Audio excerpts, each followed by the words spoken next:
Okay, it's time to start sowing our early jalapeno chilies, okay? So first things first, I'm going to take my peat-free seed compost, put it into my seed tray, my recycled pallet seed tray.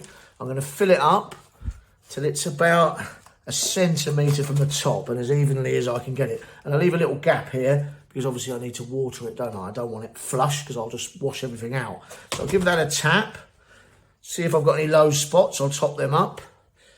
Like so, give it a tap, and then comes my tamper, a great little tool, and you can see here, I'm just going to gently consolidate that compost. And that really is that flat, beautiful, ready to go for seeds, all right? I might even, just to really give it a nice strong start, just go over it a little bit with a sieve, and that's what I'm going to sow my seeds into, okay? Lovely, beautiful, perfect seed bed. You don't get masses of seeds with chilies.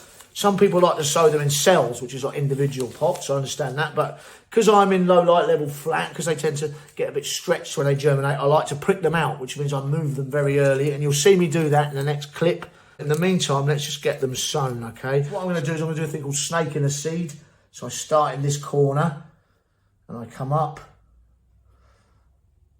And then I come down again. So snake in the seed. So I'm doing this basically. And that just means they're not all too bunched together. They can get a thing called damping off if they're too crowded. And damping off is a fungus that can attack the base of the seedling and cause them to keel over. And we don't want that. So I'm going to go down here like this. Okay, and then back up. I think that's too close, I can just move.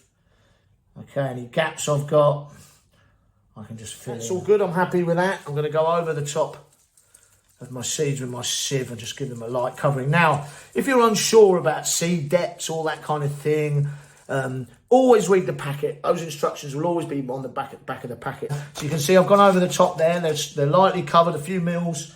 Again, I'm going to do the tamper, lightly tamp it down. Okay, put in my label. Now, I'll give that a drink. A good tip for you is get yourself a watering can with a rose. Turn the rose upwards. So normally you'll buy them like that. Okay, you'll see them like that. Turn them upwards and then water away from the plant, over and back again. And that way you get a lovely fine shower and it won't wash out all that beautiful work you've just done, okay? Everything will stay exactly where it is. I'll then put my top over the top of that, of course. Hold it in place with a lacquer band, put it in the windowsill, and again, wait for the magic to happen.